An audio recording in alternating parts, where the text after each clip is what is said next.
الحمد لله وكفى وسلام على عباده الذين اصطفى أما بعد أعوذ بالله من الشيطان الرجيم بسم الله الرحمن الرحيم اقرأ باسم ربك الذي خلق وقال النبي صلى الله عليه وسلم خيركم من تعلم القرآن وعلمه أو كما قال عليه الصلاة والسلام۔ انتہائی قابل عظمت حضرات علماء کرام، معزز سامعین اور عزیز طلباء، آج کا یہ پروگرام، جس پروگرام میں ہم اپنی شرکت کو اپنے لیے باعث سعادت سمجھتے ہیں، قرآن کی نسبت پر اور علم دین کی نسبت پر یہ پروگرام منعقد ہوا ہے، اور اس پروگرام میں خاص طور پر مجھے 2-3 باتیں چند منٹوں میں عرض کرنی ہیں۔ ابتداءً تو میں جو ہمارے کرم فرما ہیں مدرسے کے سرپرست اعلیٰ، ذمہ دار اعلیٰ، روح رواں میر کارواں، اور جس ادارے اور جس مدرسے کے اندر ہم لوگ رہتے ہیں، جہاں سے جس ادارے میں تقریباً 2000 طلباء طالبات الحمدللہ زیر تعلیم ہیں، اور 2 بڑے اسکول، ایک مولانا آزاد انٹر کالج چلتا ہے، ایک ہاجرہ گرلس اسکول کے نام سے لڑکیوں کا اسکول چلتا ہے، اور اس کے علاوہ تقریباً 30-35 مکاتب ہیں جو ماشاءاللہ اس ادارے کے تحت چلتے ہیں، اور اس ادارے کے قاسم العلوم کے جو روح رواں ہے، ذمہ دار اعلیٰ ہیں میرے استاد محترم حضرت مولانا مفتی محمد بنیامین صاحب یہاں تشریف فرما ہے، آج کے اس پروگرام کے مہمان خصوصی ہیں۔ میں بھی انہیں کا خادم ہونے کی حیثیت سے یہاں حاضر ہوا ہوں، لیکن اس مدرسے کے جو ذمہ دار ہے اس مدرسے کی بھی وہ سرپرست ہیں۔ حضرت مولانا محمد ممتاز صاحب اس مدرسے کے ابنائے قدیم میں سے ہیں، میرے استاد الاساتذہ کے درجے میں بھی ہوتے ہیں۔ باقی اگر اس حیثیت سے دیکھیں کہ اس ادارے کے اندر حضرت بھی پڑھے ہیں اور میں بھی پڑھا ہوں، ہمارے محترم صاحب جو تشریف فرمائے وہ بھی پڑھے، تو ہم مدرسے کے اعتبار سے بھائی بھی ہوتے ہیں، اور ویسے روحانی میرے باپ کے بلکہ جد امجد کے درجے میں ہوتے ہیں، استاد الاساتذہ کے درجے میں ہے۔ حکم فرمایا حضرت نے اور ہم نے اس حکم کو اپنے لیے سعادت سمجھا، ہم حاضر ہوئے ہیں، اور آپ کا حکم ہمارے لیے باعث سعادت، اور ہماری تو یہ حیثیت ہے کہ آپ کے حکم پر سر کے بل چل کر کے آپ کے خدمت میں حاضر ہو۔ ہم حاضر ہوئے، اور ہمارا جو اکرام اور اعزاز حضرت محترم صاحب نے، دیگر مدرسے کے عملے نے الحمدللہ کیا ہے، وہ ہماری شان سے بہت زیادہ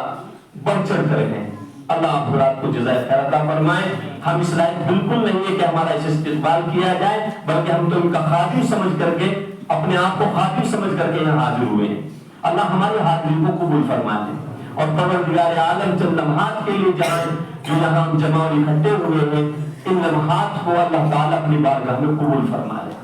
یہاں چونکہ یہ مدرسہ ہے، طلبہ ہے، اساتذہ ہے، ذمہ دار ہے، اور قرب و جوار سے، دور دراز سے آئے ہوئے ہمارے مہمانان کرام ہیں، مجھے سب سے پہلے تو مبارکبادی پیش کرنی ہے حضرت محترم صاحب حضرت الحاج مولانا ممتاز صاحب کی خدمت میں قابل مبارکباد ہے۔ ایسے علاقے میں، جس علاقے میں ہم لوگ کام کر رہے ہیں، وہاں مدرسوں کا چلانا بہت مشکل نہیں، بہت آسان ہے، بچوں کا ملنا بہت مشکل نہیں، بہت آسان۔ ہمارے یہاں 3 دن داخلے ہوتے ہیں، صرف عید کے بعد 3 دن داخلے ہوتے ہیں، اور 3 دن کے بعد ہم بچوں کو منع کرنا شروع کر دیتے ہیں، جتنی ہماری گنجائش ہے اس سے زیادہ بچے ہمارے مدرسے میں آ جاتے ہیں۔ لیکن یہ علاقہ، جس علاقے میں جا کر کے لوگوں کی خوشامدیں کرنی پڑے، ہمارے محترم کرم فرما نے ابھی بتلائی ہمیں باتیں کہ لوگوں کی خوشامدیں کر کر کے لاتے تھے، اور حال یہ تھا کہ لوگ اس طرح کی باتیں کہتے تھے کہ مولانا کیا بات ہے، آپ ایسی خوشامدیں کر رہے ہیں، بچوں کو لے جائیں گے، پڑھائیں گے، اخراجات برداشت کریں گے، سب کچھ کریں گے، یہ کام کوئی آدمی بغیر لالچ کے نہیں کر سکتا ہے، تمہیں اس میں کیا لالچ ہے، تمہیں کیا ملے گا اس میں؟ بزرگوں، یہ سوال اور یہ بات یقیناً وہی انسان کر سکتا ہے جس کے سامنے تعلیمات نبوی نہ ہو، جس کو یہ خبر نہ ہو کہ میرے آقا جناب محمد رسول اللہ صلی اللہ علیہ وسلم نے ارشاد فرمایا بلغوا عنی ولو آیا، اگر مجھ سے ایک بات سنی ہے، ایک آیت سنی ہے، وہ دنیا کے اندر بسنے والے ہر انسان کے کانوں تک پہنچانا یہ تمہاری ذمہ داری ہے۔ اگر اس ذمہ داری کا احساس کیا جائے گا اور اس احساس کو سمجھا جائے گا، پھر یہ سوال نہیں کیے جا سکتے ہیں۔ باہر کے قربانی ہے، اس علاقے میں اتنے بچوں کا ملنا، اتنے بچوں کا اس مدرسے میں جمع ہو جانا، یقیناً ان حضرات کی محنت کے نتیجے میں اللہ ان کی کاوشوں کو قبول فرمائے۔ دوسری بات مجھے عرض کرنی ہے اپنے ان عزیز طلباء کے تعلق سے، جو عزیز بچے ہونہار، یہ ہمارے گھر کے صحن و آنگن کے پھول ہیں جو کھلے ہوئے، اور اس الحمدللہ اصلاح الفکر مدرسے کا نام، اس مدرسے کے اندر مقصد ہے کہ ہمارے بچوں کی ذہنی سوچ اور ہمارے بچوں کی جو فکریں ہیں وہ فکریں دین کے مطابق ہو جائے، فکروں کی اصلاح ہو جائے۔ اسی اصلاح فکر کے نام سے اس مدرسے کو جو موسوم کیا گیا، الحمدللہ میں سمجھتا ہوں یہ نام اسم بامسمى ہے، اللہ کا فضل ہے۔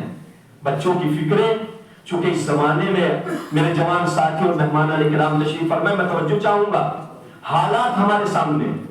ملک کے نہیں پورے عالم کے حالات پر اگر آپ نظر ڈالیں گے تو آپ کو معلوم ہوگا کہ دنیا کی تمام تر طاقتیں مل کر کے، سر جوڑ کر کے یہ کوشش کر رہی ہے کہ کسی طریقے سے ایمان والوں کے دل سے ایمان کو نکال دیا جائے۔ یہ فکریں ہیں، یہ کوششیں ہیں، اور ان کوششوں اور فکروں کے نتیجے میں 2-4 نہیں، 10-5 نہیں، 2-4 ہزار نہیں، لاکھوں کی تعداد میں ہمارے مسلمان بچے اور بچیاں